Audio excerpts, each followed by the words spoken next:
English Learning Podcast. Listen, learn, and effortlessly enhance your English.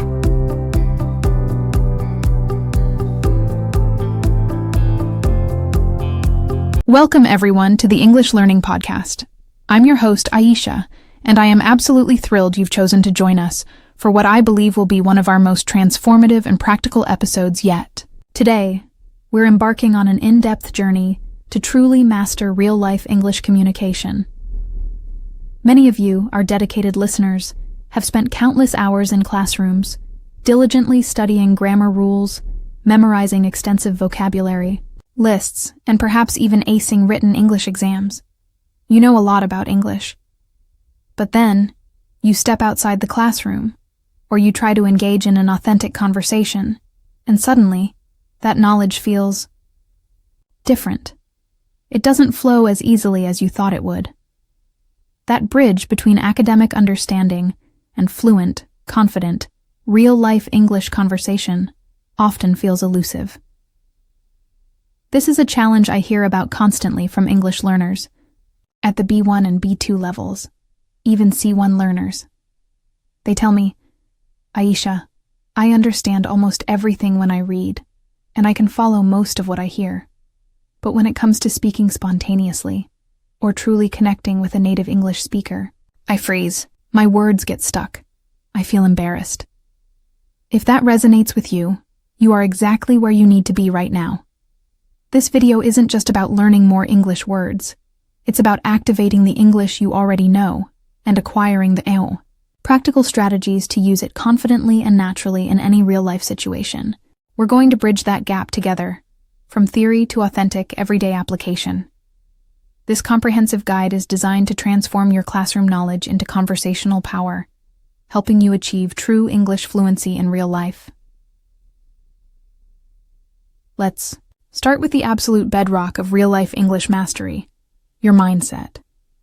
Before we even discuss a single phrase or grammar point, we need to address how you think about your English learning journey and your ability to communicate. Many learners are crippled by a relentless pursuit of perfection. They believe they must speak without any errors whatsoever, or that their accent must be indistinguishable from a native English speaker. This desire for flawlessness, while understandable, actually becomes a massive barrier to progress. It creates a fear of making mistakes, and that fear, in turn, leads to hesitation, self-consciousness, and ultimately, silence. I want you to embrace a fundamental shift in your mindset. Confidence over correctness. Imagine a child learning to walk. Do they wait until they can run perfectly before taking their first wobbly step? Absolutely not. They fall, they stumble, they get back up, and they try again. Each fall is a learning opportunity, not a failure. Your English speaking journey is exactly the same. Every grammatical error, every mispronounced word, every moment of hesitation is a signal to your brain, saying, aha, this is an area where I can learn and improve. It's not a sign of failure. It's data for growth. When you prioritize getting your message across, even imperfectly, you build crucial speaking confidence and develop the resilience needed for true conversational English. Remember, communication is about connection, not perfection. People appreciate the effort and the attempt to connect. So, let go of the pressure to be flawless and embrace the courage to simply communicate. This shift alone can unlock immense potential in your real-life English interactions. Moving on from mindset, let's talk about the unique nature of natural spoken English and why it often sounds so different from the English you encounter in textbooks. Textbooks are excellent for providing a structured introduction to grammar and vocabulary. They present language clearly, often with distinct word separation. However, real-life English conversation is messy, dynamic, and full of nuances that textbooks rarely capture. One of the biggest differences is connected speech. Native English speakers don't typically pronounce each word in isolation. Words blend together, sounds change, and syllables can disappear. Think about phrases like gonna, going to, wanna, want to, or didya, did you. These are not formal grammar points, but they are omnipresent in everyday spoken English. If you're only listening to carefully articulated, slowed-down textbook audio, you'll struggle to understand these common features of authentic English. For instance, consider the sentence, "Did you eat yet?" In rapid natural speech, this often sounds like "Did you eat yet?" or even "Did you eat yet?" The D sound from did and the Y sound from you merge. Similarly, "What do you want to do?" often becomes "What do you want to do?" or "want to do."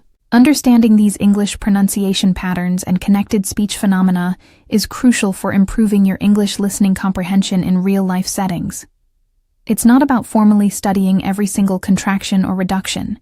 It's about training your ear to recognize these common patterns through exposure to genuine natural speech. This is vital for moving from simply understanding individual words to grasping the flow of a complete sentence or conversation. This leads us to the critical importance of active listening strategies for real-life English. Passive listening, like having an English podcast on in the background while you do other tasks, is beneficial for general exposure, but it's not enough for deep comprehension and skill development. To truly understand native English speakers and extract meaning from rapid conversations, you need to engage in active listening practice. Here's how to apply active listening effectively. Listen for the gist. First, don't try to understand every single word immediately. When you listen to an English conversation, a podcast, or a news report, try to grasp the main idea, the overall topic, or the speaker's general sentiment. This is like getting the big picture before you focus on the details. For example, if you're listening to an interview, first try to identify who the speaker is and what the general subject of their discussion is. This reduces cognitive overload and helps you build a framework. Listen for detail on second pass. Once you have the main idea, listen again. This time, focus on specific details, keywords or phrases that contribute to the overall meaning. If fun, it's a recording, pause, rewind, and re-listen to challenging sections. Don't be afraid to take notes of unfamiliar words or expressions. This iterative process trains your ear to pick up nuances. Identify key information. In many real-life situations, you don't need to understand every single word. You need to extract the essential information. For instance, if someone is giving you directions, you need the street names, turns, and landmarks, not necessarily the filler words. Train yourself to filter out non-essential language and home in on the crucial data. This skill is particularly useful for English for travel or English for business. Engage with authentic materials. Ditch the overly simplified, slow audio that often accompanies beginner textbooks. Immerse yourself in authentic English listening materials designed for native speakers, but at a level that is just slightly challenging for you. This could include podcasts. Search for English learning podcasts, like this one, or podcasts on topics you genuinely enjoy, hobbies, news, science, that are hosted by native English speakers. Start with shorter episodes. YouTube channels. Find channels dedicated to subjects you like, whether it's cooking, technology reviews, or vlogs. Turn on English subtitles initially if needed, but aim to gradually reduce your reliance on them. TV shows and movies. Begin with shows that have clear dialogue or familiar plots. Use English subtitles for comprehension, then rewatch without them. Sitcoms are often great for conversational English. English audiobooks. Start with simpler books or genres you enjoy. Listen while following along with the text. By actively engaging with these materials, you're not just passively absorbing sounds. You're teaching your brain to process natural speed, intonation, and vocabulary in context. This builds your listening comprehension skills in a much more effective and sustainable way than solely relying on academic exercises. Your ear will gradually become accustomed to the rhythm of real-life English conversations. Now, let's move from understanding to initiating. One of the most fundamental aspects of real-life English communication is the ability to handle small talk and greetings. These might seem trivial, but they are the essential social lubricant that allows you to start and maintain conversations. Many learners feel awkward because they don't know what to say beyond a simple hello. Let's break down essential everyday English phrases for greetings and small talk. Basic greetings, formal and informal. Formal. Good morning, afternoon, evening. How do you do? Less common now, but still understood. Informal, most common. Hi. Hello. Hey. Adding warmth. How are you? How are you doing? How have you been? For someone you haven't seen in a while. Responding to greetings. I'm good, thanks. And you? I'm doing well, thank you. Not bad, thanks. Avoid eating, giving overly detailed answers unless specifically asked. Small talk is usually brief.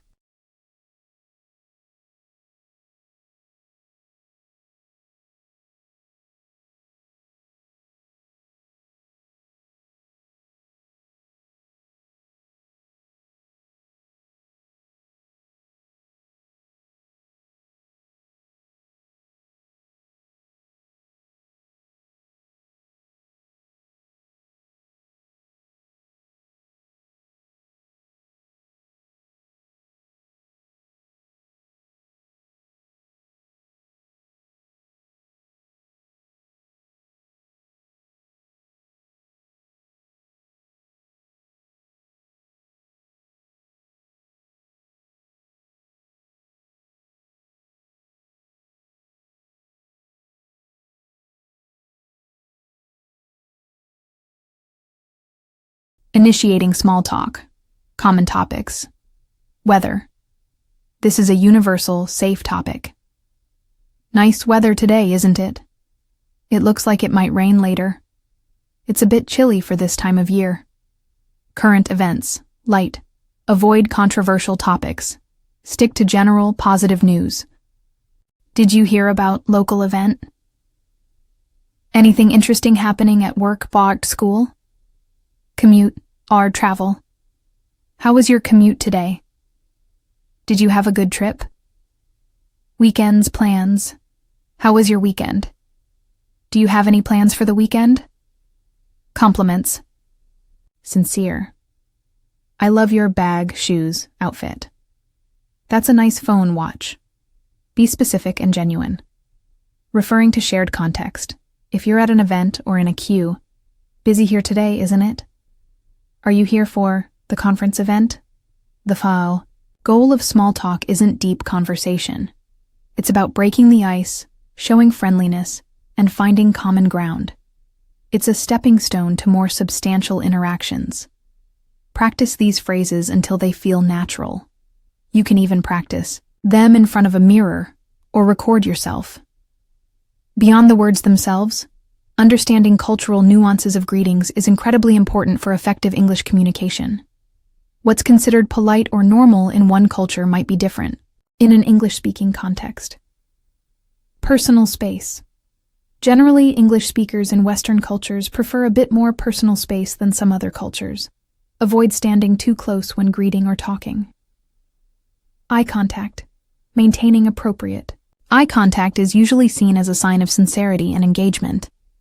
Averted gaze can sometimes be misinterpreted as disinterest or dishonesty. Handshakes.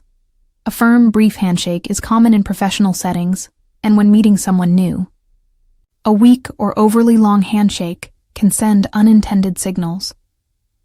Kisses, hugs. These are generally reserved for close friends and family, or after a long friendship has developed, especially in initial greetings. Avoid them with strangers or new acquaintances. In formal settings. Smiling. A genuine smile is almost universally welcomed and can instantly make you seem more approachable and friendly, regardless of your English-speaking fluency.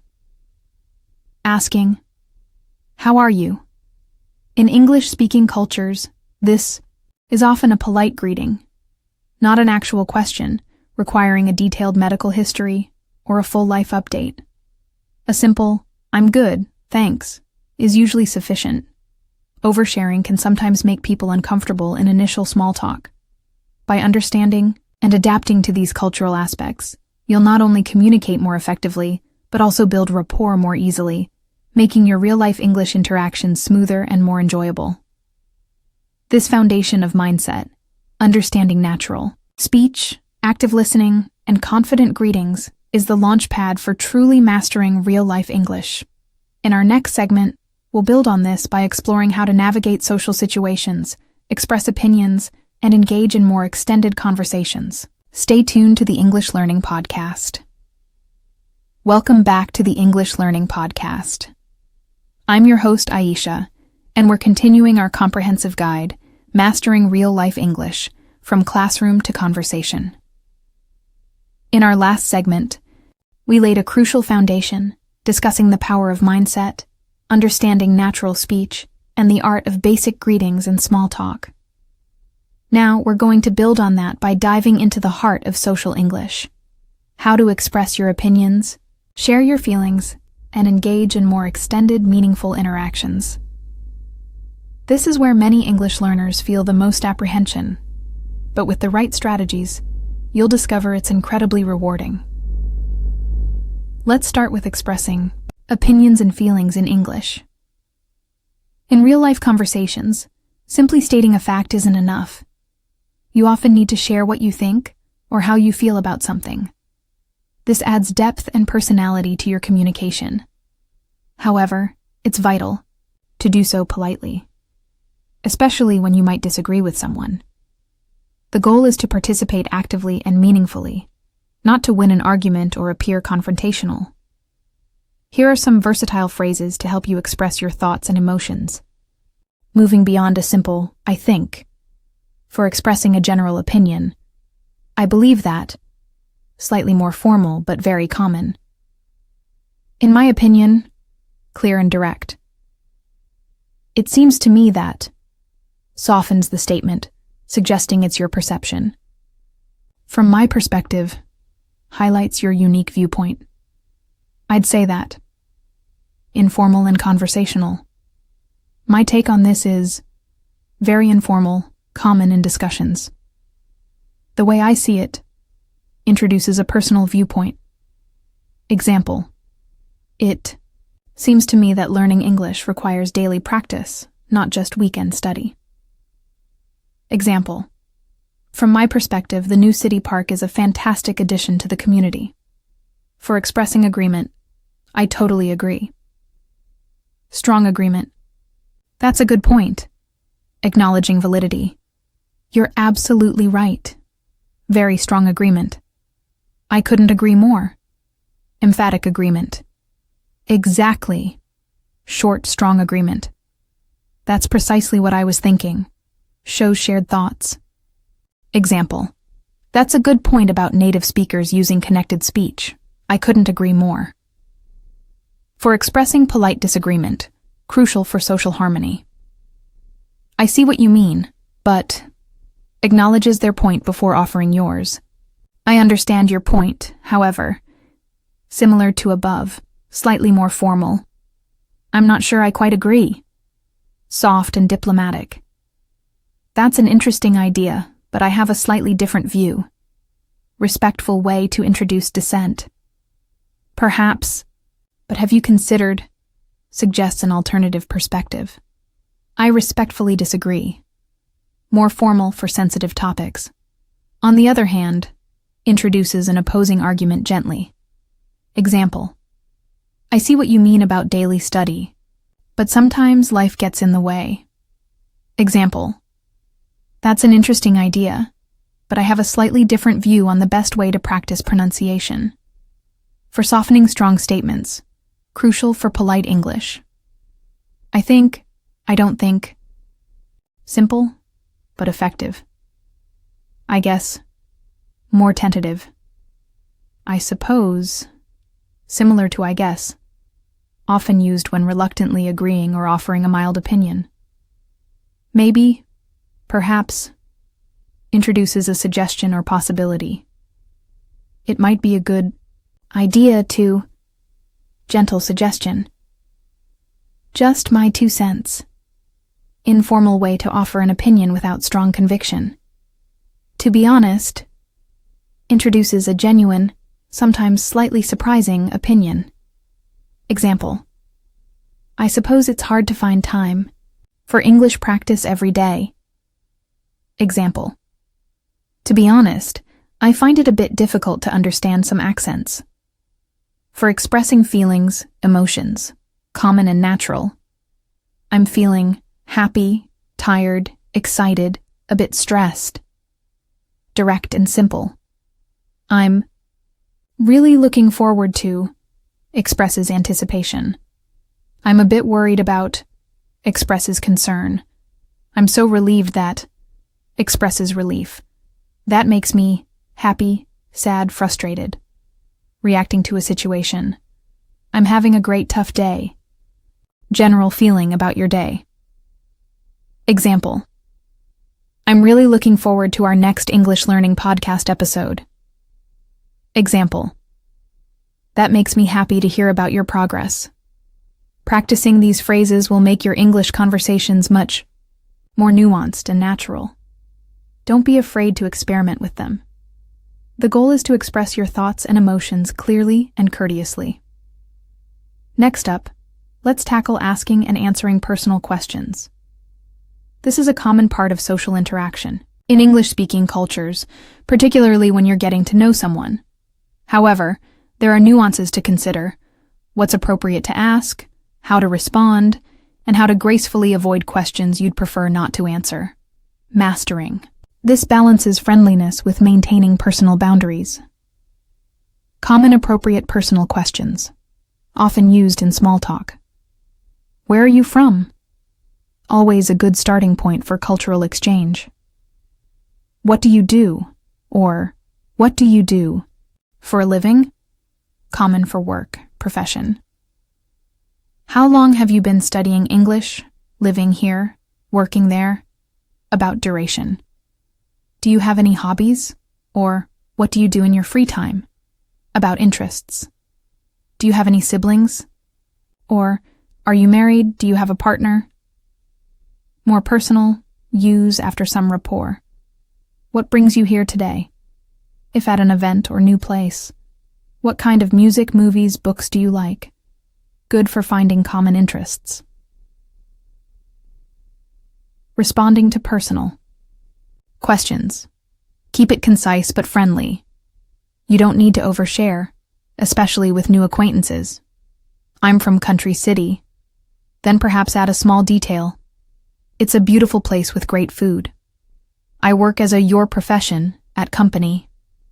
Or I'm a your profession. I've been studying English for X years months. Or I've been living here for about X time. In my free time, I enjoy hobby 1 and hobby 2. Yes, I have number siblings. Or no, I'm an only child. Yes, I'm married. Gracefully avoiding questions, without being rude. Sometimes a question might be too personal for a casual conversation, or you simply don't want to discuss it. The key is to be polite, but firm. I'd prefer not to talk about that right now. If you don't mind, direct but polite. Oh, that's a bit personal. A mild way to indicate discomfort.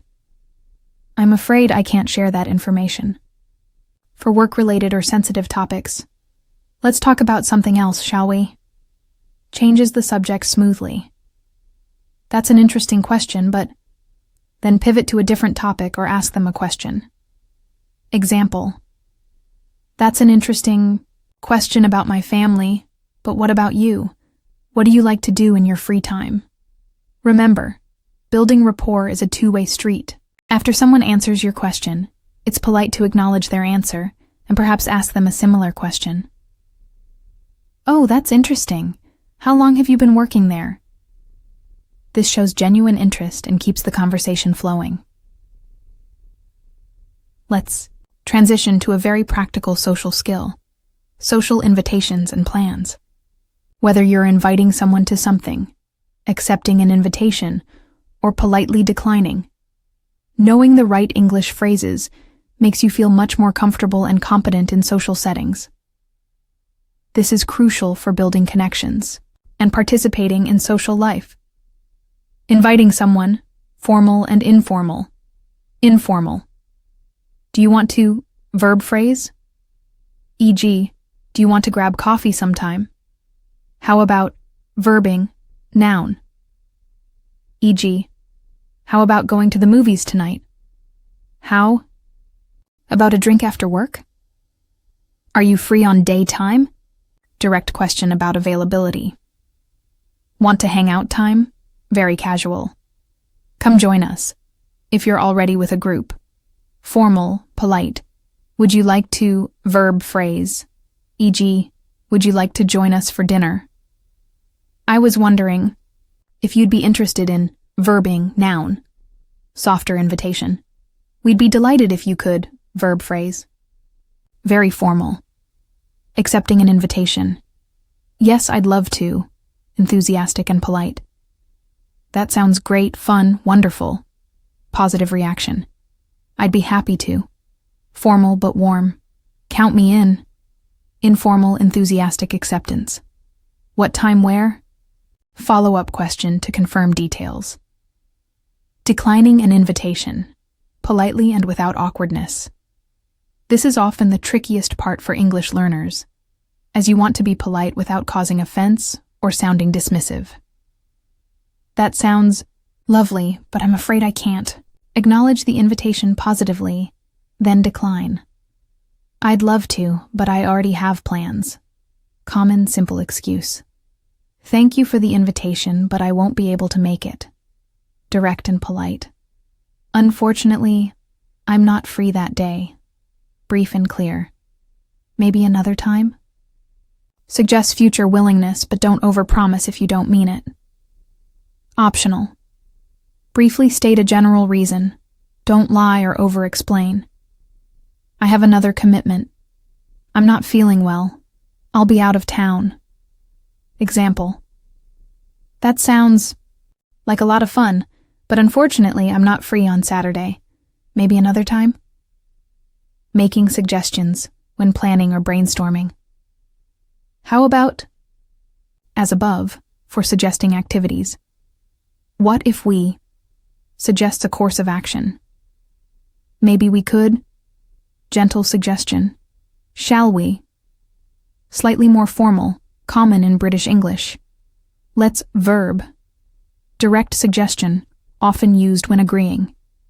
Do you fancy verbing? Informal, common in British English. Example. Shall we meet for coffee around 3 p.m.? Example. What if we practice our real-life English phrases together? Practicing these structures will empower you to manage social interactions with grace and confidence. Now let's consider a common challenge in real-life English conversations. Dealing with unfamiliar topics or words. It's inevitable that you'll encounter something you don't understand, especially when conversing with native English speakers who might use slang, idioms, or specific terminology. The goal isn't to pretend you understand, but to politely ask for clarification or show genuine interest even if you're a bit confused. This demonstrates engagement and a desire to learn. Phrases for asking for clarification. Sorry, I didn't quite catch that. Could you repeat it? Polite and direct. Could you explain what word phrase means? Specifically asking about a term. What do you mean by word phrase? Directly asking for meaning. Could you say that again, please? Simple request. To repeat. Could you speak a little slower, please? If they're speaking too fast. I'm not familiar with that term. Could you elaborate? Shows a desire to learn. So, if I understand correctly, you're saying, to confirm your understanding. Are you referring to concept? To check if you're on the right track. Example. Sorry, I didn't quite catch that. Could you explain what pulling an all-nighter means? Phrases for showing interest. Even when confused, while you're still processing. Sometimes you don't need immediate clarification, but you want to show you're still engaged. That's really interesting. Oh, wow. I hadn't thought about it that way. Tell me more. I see. Can be used to indicate understanding or simply acknowledgement. These phrases buy you a moment to process or allow the speaker to offer more context. It shows you're participating, even if you're not fully grasping every detail yet. Finally, let's discuss the practicalities of navigating social gatherings. From mingling at a party to excusing yourself politely and gracefully ending conversations. These are essential real-life English skills that will make you feel much more comfortable in social settings. Mingling and joining a group. Approach a group already talking. Listen for a moment to understand the topic. Make eye contact and smile. Wait for a natural pause. Excuse me, may I join you? Polite and direct. Hi, I'm your name. Simple introduction. I couldn't help but overhear you talking about topic. That's fascinating. Connects to their babam conversation. Excusing yourself temporarily. Excuse me for a moment. I just need to go to the restroom, grab a drink. I'll be right back. Please excuse me for a moment. I need to go say hello to someone. Ending a conversation. Gracefully. Crucial for avoiding awkwardness. This is often the hardest part for learners, as you want to be polite without making the other person feel dismissed. It was really nice talking to you. Always a good general closing. Well, I should probably go mingle, get another drink, find my friend. Gives a reason. I've really enjoyed our chat. Express appreciation. I don't want to keep you. Suggest you're being considerate of their time. I need to head off now. Direct but polite way to say you're leaving. Hope to see you again soon. If you mean it. It was a pleasure meeting you. If it's the first time. Example. It was really nice talking to you about English learning strategies. Well, I should probably go say hello to my friend. Hope to see you again soon. By practicing these phrases and understanding the underlying social cues, you'll be able to navigate social gatherings with much greater ease and confidence. These are the building blocks of authentic real-life English communication. In our next segment, we'll shift our focus to even more practical everyday scenarios like shopping, ordering food, and asking for directions. Welcome back to the English Learning Podcast. I'm your host, Aisha, and we're deepening our exploration into mastering real-life English. We've already covered crucial ground: building a confident mindset, understanding natural speech, navigating social interactions, and mastering greetings and small talk. Now, we're taking our practical skills into highly common everyday situations that you'll undoubtedly encounter, from shopping and dining to getting around a new city. These are the moments where your English language skills truly come alive, and feeling confident here can make a huge difference in your daily life. Let's dive right into shopping and transactions. Whether you're in a grocery store, a clothing shop, or even an online marketplace, you'll need specific English phrases to ask for help, inquire about prices, and complete your purchases smoothly. This segment is all about empowering you to handle these everyday interactions with ease. Here are essential phrases for your English shopping vocabulary. Asking for help to enter information. Excuse me, do you work here? Polite way to approach staff. Could you help me find item? E.g., could you help me find the milk? Where can I find item? More direct. Do you have this in a different size color? E.g., do you have this shirt in a medium? Or, do you have this dress in blue? Is this item available in size color? Slightly more formal. Are there any discounts on this? Or, is this on sale? Asking about promotions. What time do you close? For store hours. Where are the fitting rooms? In clothing stores. Example. Excuse me, could you help me find the fresh vegetables? Example. Do you have this shoe in a size 8? Inquiring about price. How much is this? The most common and direct way. What's the price of this? How much does this cost? Is this expensive? Can be used, but be mindful of context. Is that price for one or a set? For clarity on pricing. Example. Holding up an item. How much is this, please? Making a purchase. I'll take this. Or, I'll take it. Simple and clear. I'd like to buy this.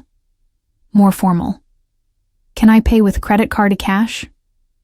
Asking about payment methods.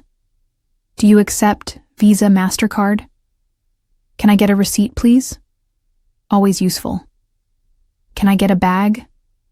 Some places charge for bags. Can I get a refund, talk or exchange? If an issue arises later. Example. I'll take this shirt. Can I pay with credit card? Handling issues or returns. I bought this here yesterday, and it's broken, the wrong size. Explaining the problem. I'd like to exchange this, please. Do you have a return policy? Can I get my money back? Direct request for a refund. Example.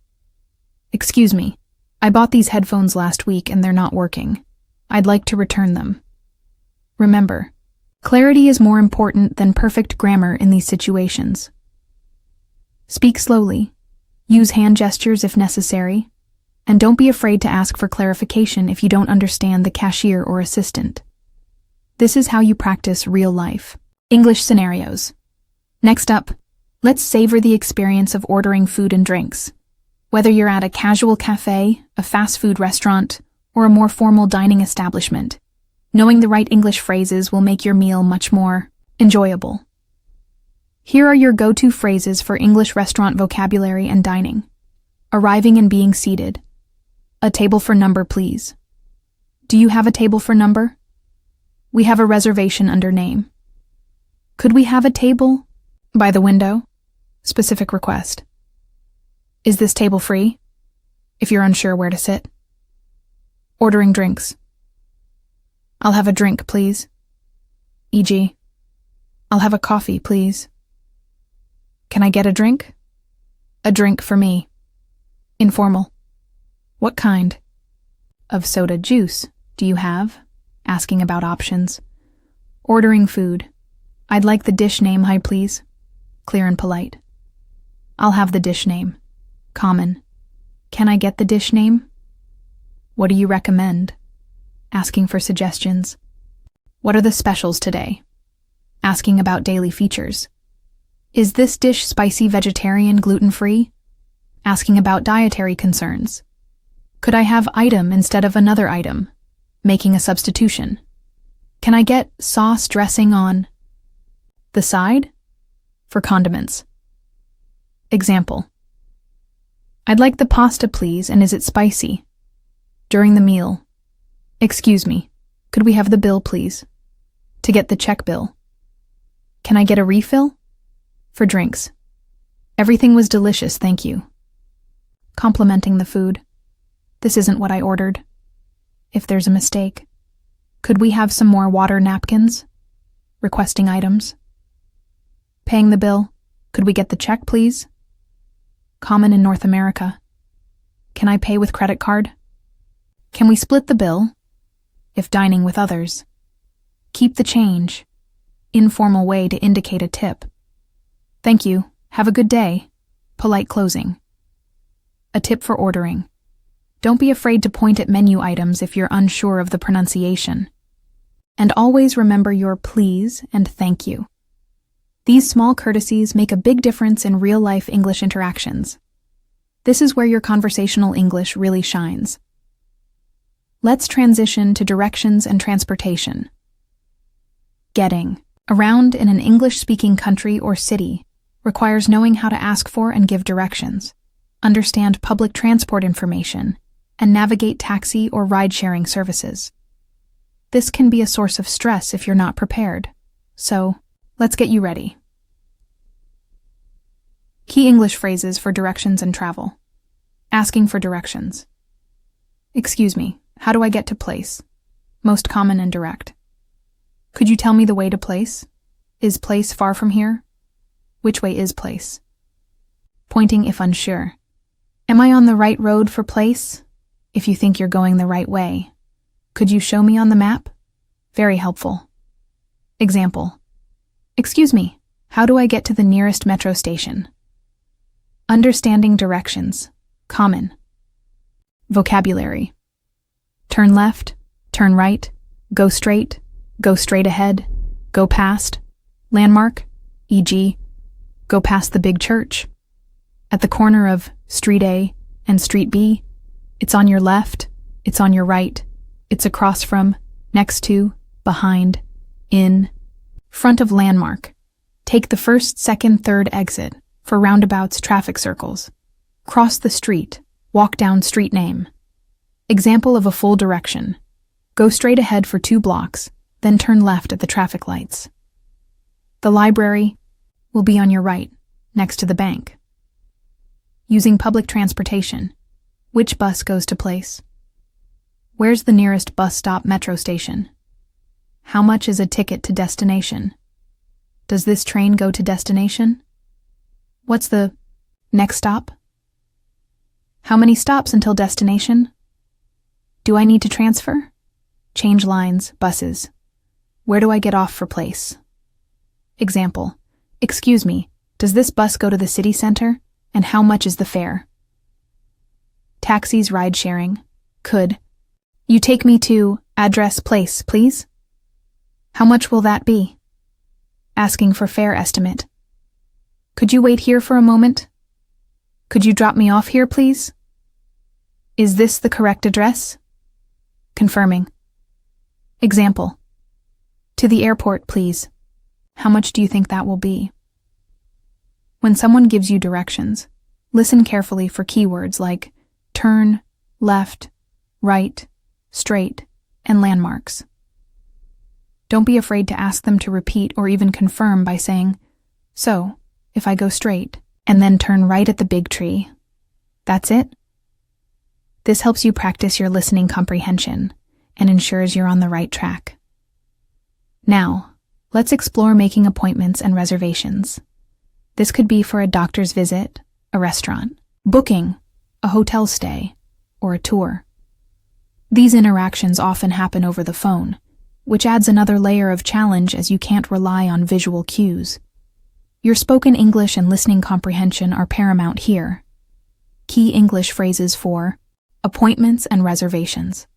Initiating the call request. Hello, I'd like to book, make an appointment, make a reservation. Clear purpose. I'd like to schedule a type of appointment, please. E.g., I'd like to schedule a dental appointment. Do you have any availability for date time? I'm calling to reserve a table for number people. For restaurants. I'm calling about reason for call. General inquiry. Example. Hello, I'd like to make an appointment to see Dr. Smith. Please. Providing details. My name is your name. Spell it out if necessary. That's Aisha. My phone number is number.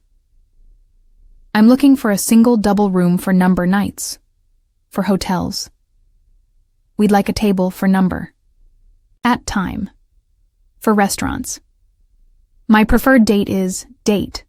My preferred time is time. Confirming details. So that's date at time, correct? Always confirm important details. Could you repeat the date time, please? What's the address, phone number?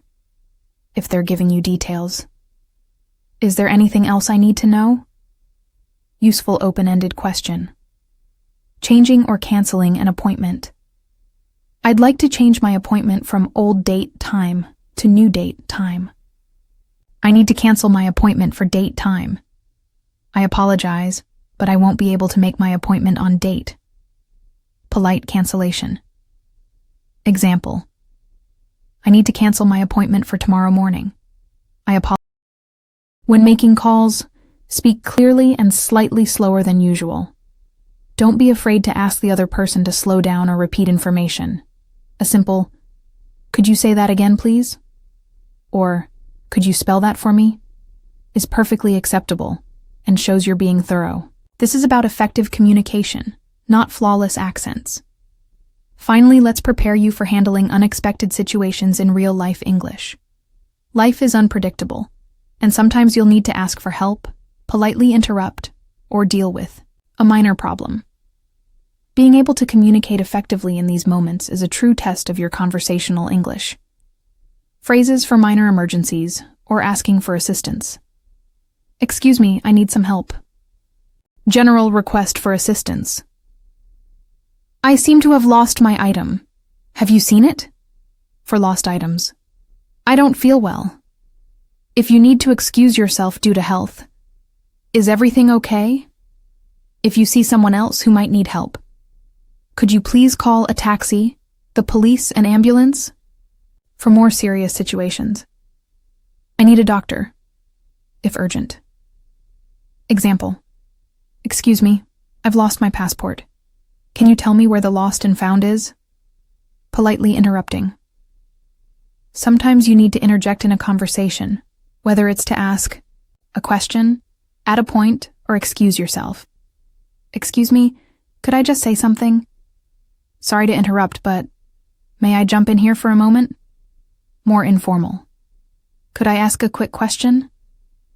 Just to clarify. If you need to confirm understanding. Example. Sorry to interrupt, but could you tell me where the exit is? Dealing with problems, complaints. Calmly. Excuse me, I think there's a problem with item, service. States the issue calmly. This isn't working. I ordered item, but I received different item. Explaining a mistake. I'm not happy with service, item. More direct complaint. Could you please help me resolve this? Asks for a solution. Example. Excuse me. I think there's a problem with my coffee. It's cold. The key to handling unexpected situations is to stay calm, speak clearly, and use simple, direct language. Don't worry about perfect grammar. Focus on getting your message across effectively. People are generally willing to help if you can articulate your need. You've now got a solid toolkit for mastering real-life English in practical, everyday scenarios. From the grocery store to the restaurant, and from getting directions to making crucial appointments, you have the essential phrases and the mindset to communicate with confidence. In our next segment, we'll shift gears to a vital area for many of you: English for professional settings. Get ready to boost your business English communication skills.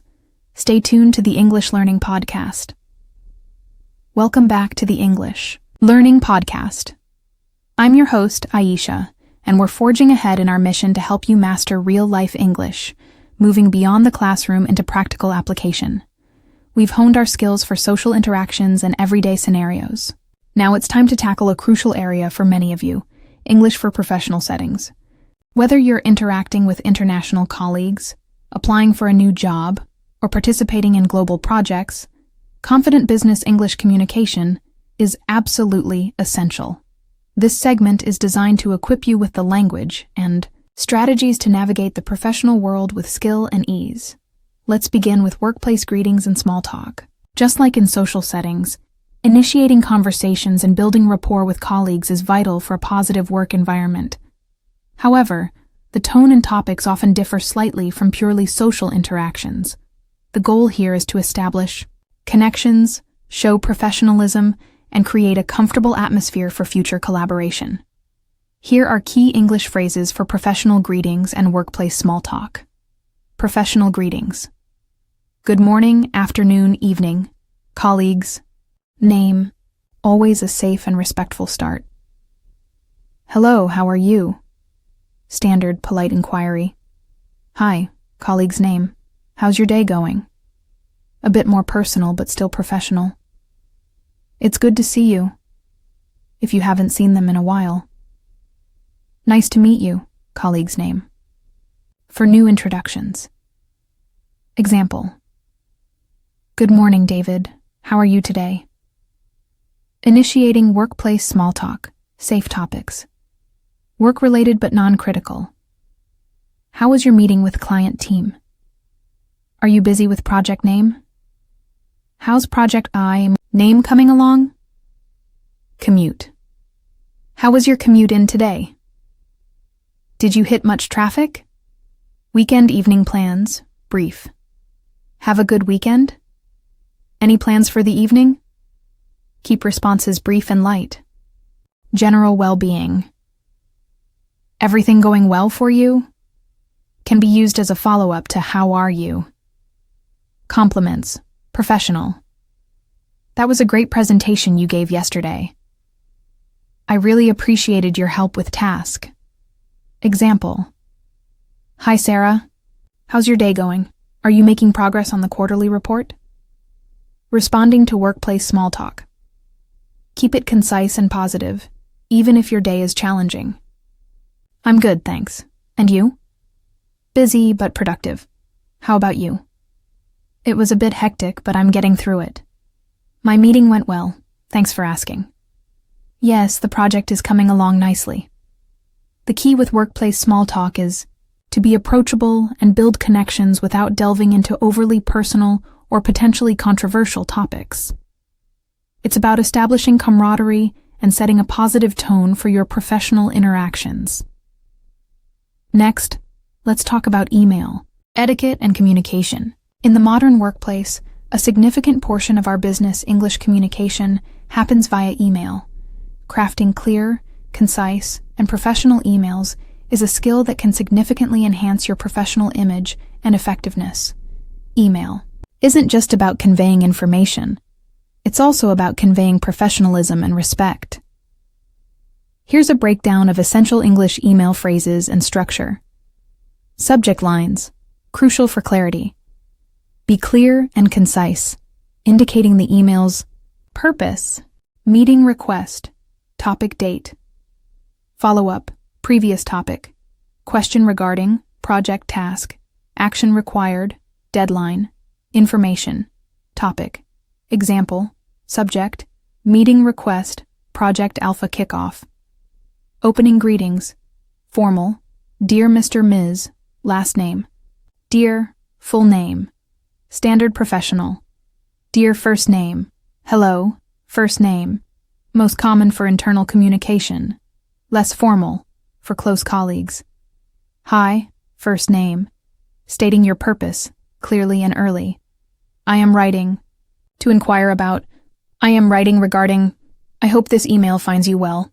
I am writing to inform you that. This email is to confirm. I wanted to follow up on. Example. I am writing to inquire about the status of the budget report. Making requests, asking questions. Could you please, action. Would it be possible to action? I would appreciate it if you could action. Could you let me know if, please find attached document name when sending an attachment. Example, could you please send me the latest sales figures by end of day? Offering help. Please let me know if you need any assistance. I'm happy to help if you have any questions. Feel free to reach out if you need anything. Closing remarks. Thank you for your time consideration. I look forward to hearing from you. Best regards, standard professional. Sincerely, more formal. Kind regards, slightly less formal than best regards. Regards can be a bit curt. Use with caution. Thanks, informal for close colleagues. General email tips, conciseness, get to the point quickly. Clarity, avoid ambiguity, professional tone, maintain respect and courtesy. Proofread, always check for typos and grammatical errors. Even simple mistakes can undermine your credibility in professional English.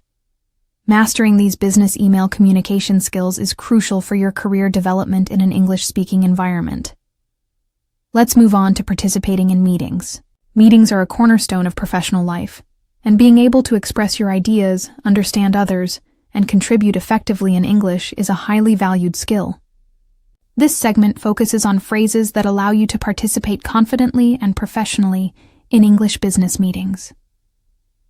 Key English phrases for professional meetings. Opening, initiating discussion. Good morning, afternoon, everyone. Let's get started. If you're leading. The main purpose of today's meeting is to. Before we begin, does anyone have any questions? I'd like to add something here. To contribute. Could I just say something about that? expressing your ideas, Josh's opinions. I believe that, in my opinion, as discussed in batch 2 but very relevant here. I'd like to propose that, for suggesting a course of action. My thought is that, from my perspective, this means I'm confident that, expressing certainty. Example, I'd like to propose that we focus on market research for the next quarter. Agreeing and disagreeing, professionally. Agreeing, I agree completely. That's a valid point. I'm in agreement with person's name. Disagreeing, politely. I understand your point, but I have a slight reservation about. I see what you're saying, however, I think. Perhaps, but have we considered? I respectfully disagree with that assessment. More formal. Example. I understand your point about the timeline, Sarah, but I have a slight reservation about interrupting politely, when necessary. Excuse me, could I just interject for a moment? Sorry to interrupt, but I have a quick question. May I just add something here? Asking for clarification, more information. Could you elaborate on that point? Could you explain what you mean by phrase? I'm not sure I fully understand. Could you rephrase that? What are your thoughts on asking others for their opinion? Summarizing and concluding. So, to summarize, we've agreed on. To recap, the main points are: is everyone in agreement? Thank you for your contributions, everyone. Let's conclude the meeting. Our next steps are meeting etiquette. Tips: listen actively, show you're engaged, speak clearly. Even if you're nervous, try to articulate your words. Be concise. Get your point across efficiently. Respect turn-taking. Don't interrupt constantly. Use appropriate formality. Adjust your language based on your company culture. Confident English meeting participation is a valuable asset in any professional career. Next, let's address phone calls and voicemails in English. Communicating effectively over the phone can be particularly challenging because you don't have visual cues like body language or facial expressions. This makes clear articulation and attentive listening even more critical. Key English phrases for professional phone calls. Answering a call, if it's your work phone. Your company name, your name speaking. How can I help you? Standard. Professional. Hello, your name speaking. Making a call. Hello, my name is your name from your company. May I speak with person's name, please? I'm calling about. State your purpose clearly. Could you put me through to department person? Is person's name available? If the person isn't available, when would be a good time to call back? Could you please take a message? Could you ask them to call me back? My number is number. I'll try again later. Leaving a voicemail. Hello, person's name. This is your name from your company. I'm calling regarding brief reason. Could you please call me back at your number at your earliest convenience? I'll be available until time. Thank you. Goodbye. During the call, troubleshooting. Sorry, I didn't quite catch that. Could you repeat it? Could you speak a little louder, slower, please? Could you spell that for me? Especially for names or technical terms. I'm sorry, the line is a bit unclear, if there's static. Could you hold for a moment, please?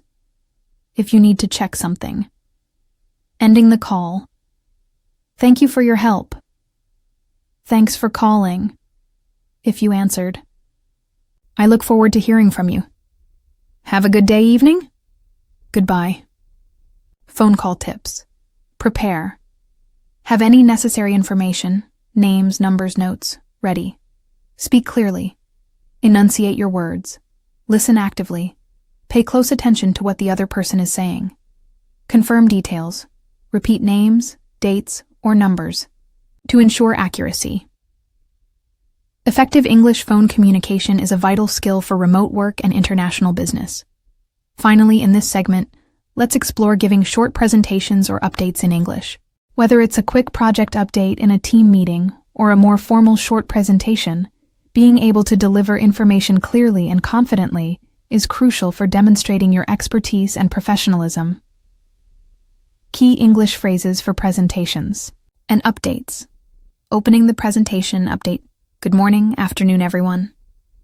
Today, I'd like to update you on I'm here today to present our findings on.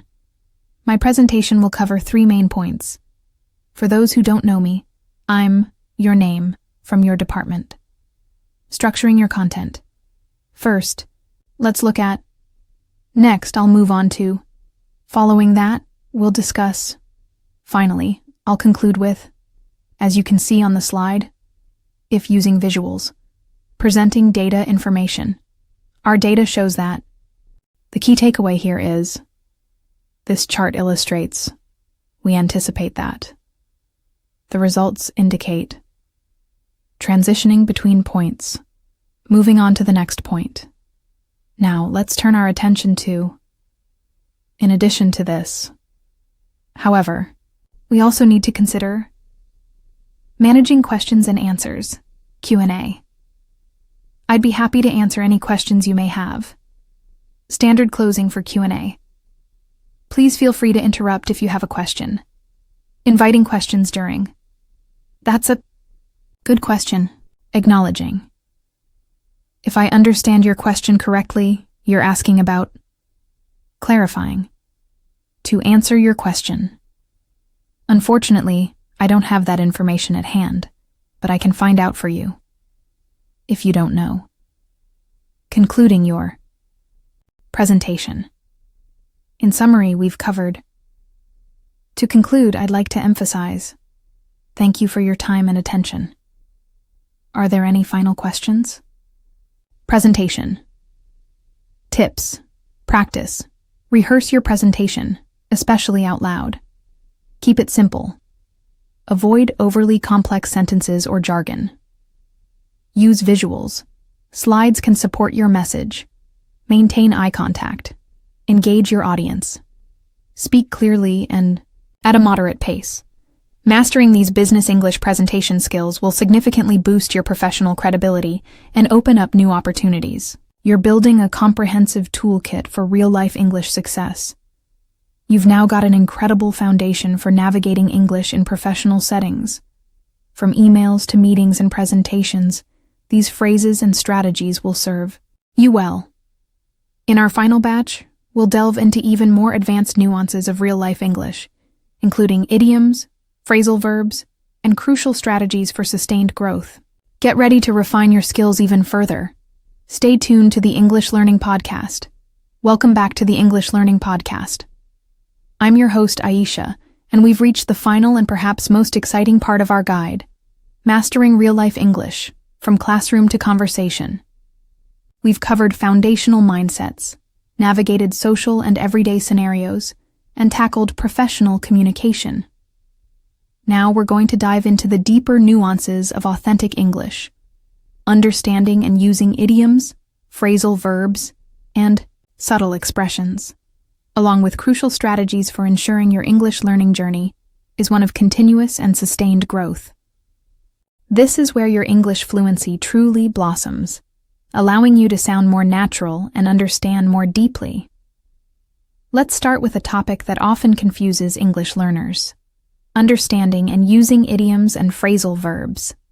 These are the colorful, often illogical, expressions that native English speakers use constantly in everyday conversation. While they might seem daunting at first, mastering them is key to truly comprehending and sounding natural in real-life English. Idioms are phrases where the meaning isn't obvious from the individual words. For example, "It's raining cats and dogs" doesn't mean animals are falling from the sky. It means it's raining very heavily. Phrasal verbs combine a verb with a preposition or adverb, like get up, turn off, look into, often changing the verb's meaning entirely. Why are they challenging? Non-literal meaning. You can't guess the meaning by translating word for word. High frequency. They are incredibly common in conversational English. Numerous combinations. There are thousands, especially for phrasal verbs. How to learn them effectively. Learn in context. Never try to memorize lists of idioms or phrasal verbs in isolation. Always learn them within a sentence or a specific situation. Instead of, break a leg, good luck. Try, my friend is performing tonight. I told him to break a leg, meaning, I told him, good luck. Focus on common ones. First, don't try to learn every single idiom. Start with the ones you hear frequently in English podcasts, English movies, or real-life English conversations. Common idioms. Bite the bullet. Endure a difficult situation. Hit the road. Leave. Pull someone's leg.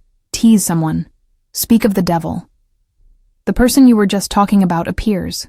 A piece of cake. Very easy. Common phrasal. Verbs. Get up. Leave bed. Turn off. Deactivate a device. Look for. Search for something. Come across. Find by chance. Put off. Postpone. Use them actively. Once you encounter a new idiom or phrasal verb, try to use it in your own sentences. Speak it out loud, write it in your English journal, or try to use it in a conversation with a language exchange partner. Active usage is crucial for English vocabulary retention.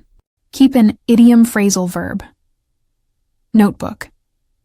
Dedicate a section in your English learning notebook to these. Write down the phrase, its meaning, and an example sentence from real-life context or your own creation. Review this section regularly. Pay attention to native speakers. Actively listen for them when watching English TV shows, listening to music, or just interacting. When you hear one, pause and think about what it means in that specific situation.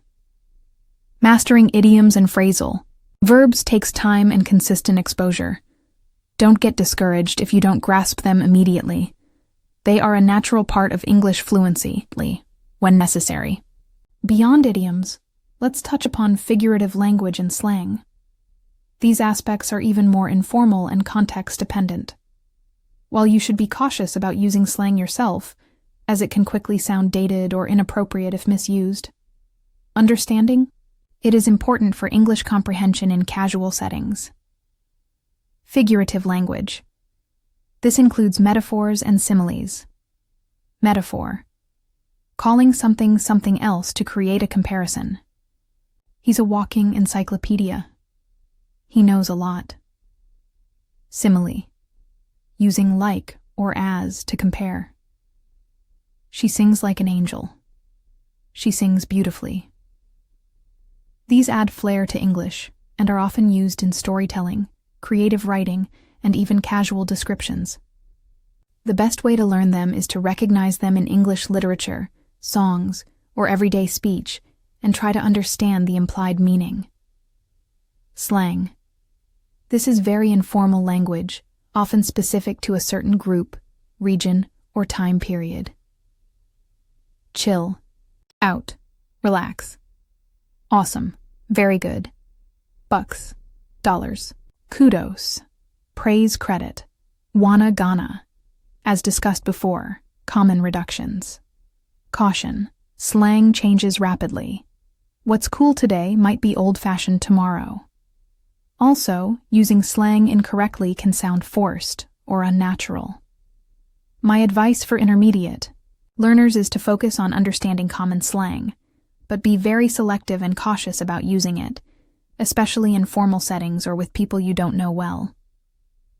Stick to more neutral, widely understood vocabulary for everyday communication. Damai. Key takeaway here is to prioritize understanding the intent behind these expressions, rather than trying to perfectly replicate them, especially with slang. Your goal is to become an effective and clear communicator in real-life English. Now, let's discuss a more subtle but equally important aspect of English communication: expressing nuance and subtlety. This involves using specific words, adverbs, modal verbs, and even intonation to convey shades of meaning. To sound more polite, more certain, less direct, or to add emphasis.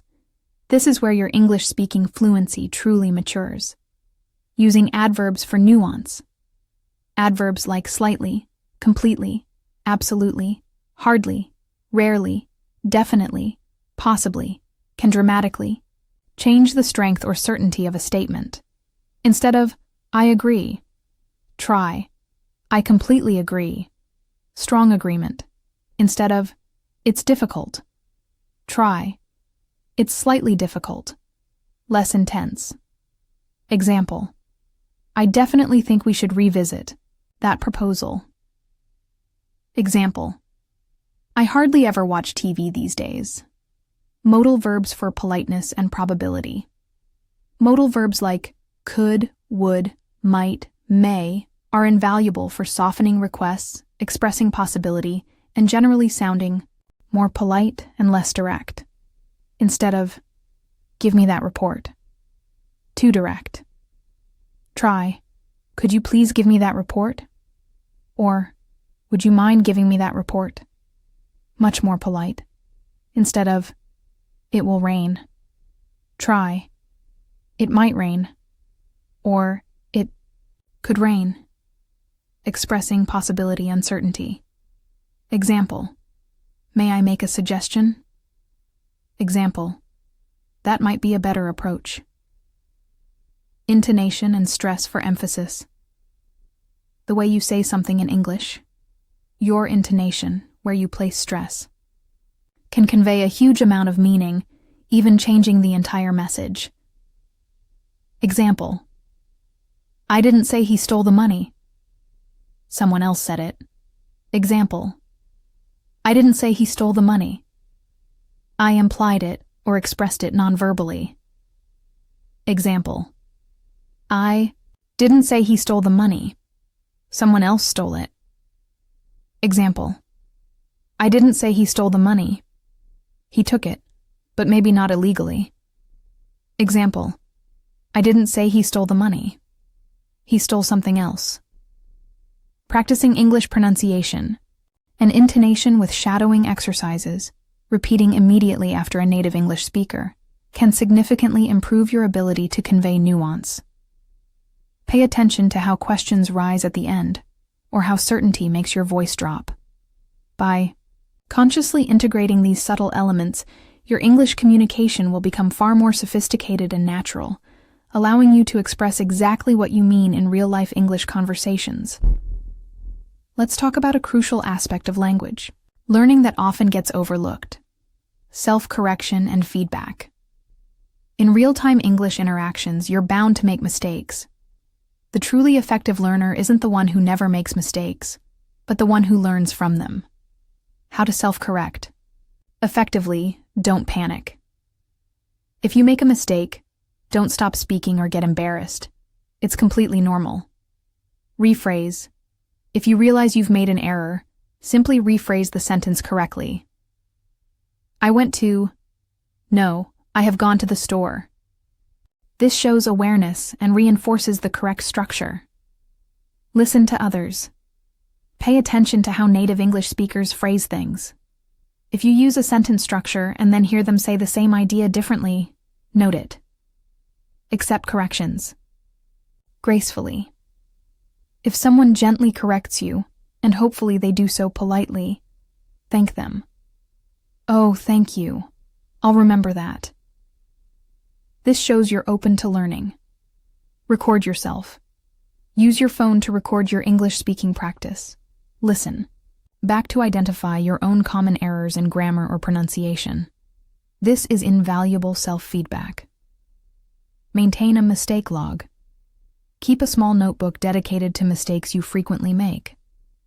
Write down the incorrect sentence and then the correct version. Review it regularly.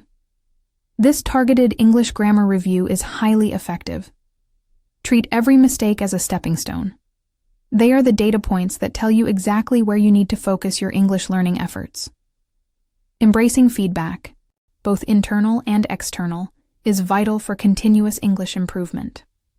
Finally, let's discuss the strategies for sustaining real-life English practice and ensuring long-term English growth. Learning a language isn't a destination. It's a lifelong journey. To keep progressing, you need to embed English into your daily life in meaningful ways. Find conversation partners. This is perhaps the most impactful step for real-life English fluency. Language exchange apps like Tandem or HelloTalk connect you with native English speakers who are learning your language. You can do voice calls, text, or video calls. Local English-speaking groups, search for English conversation clubs in your area, often found through community centers, universities, or online meetups. Online tutors aren't coaches. Investing in a few sessions with an online English tutor can provide personalized feedback and targeted practice. Websites like Italki or Preply offer many options. Regular practice. Schedule. Set specific times for English conversation practice, even if it's just 15-20 minutes a few times a week. Consistency is key. Leverage immersion techniques, wherever you are. You don't need to live in an English-speaking country to create an immersive environment. Change your phone computer language to English. Label items around your house in English. Narrate your day in English, to yourself or aloud. I'm making breakfast. I need eggs and bread.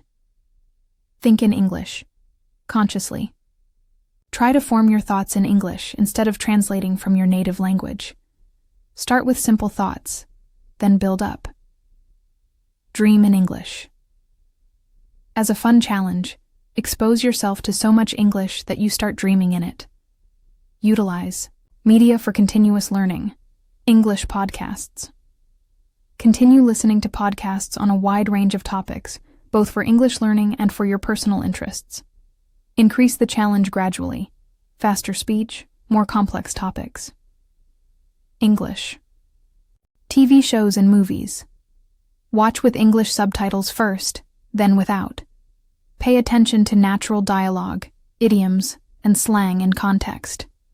Rewatch your favorites. English books and articles. Read widely. Start with easier materials, young adult novels, simplified news, and gradually move to more challenging texts. Reading different genres exposes you to varied English vocabulary and sentence structures. English music. Listen to songs and try to understand the lyrics. Sing along. This helps with rhythm and pronunciation. Set new, achievable goals.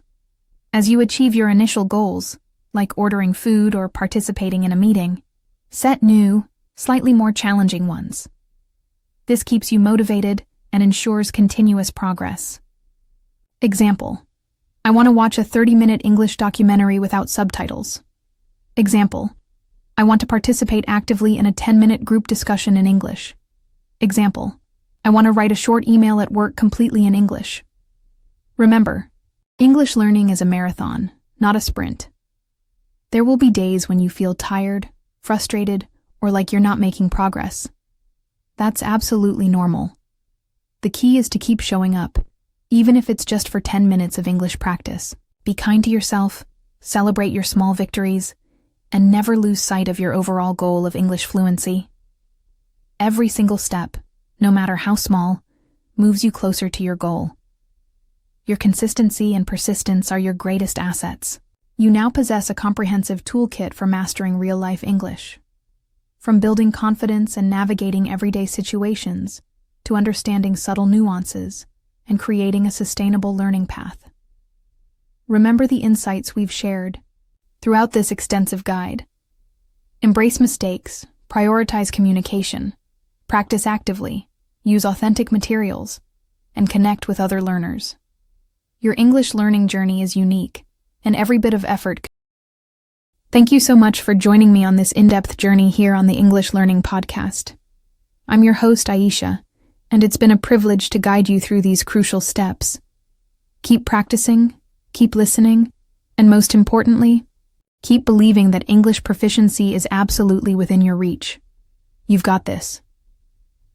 Take care, and I look forward to connecting with you again very soon on the English Learning Podcast.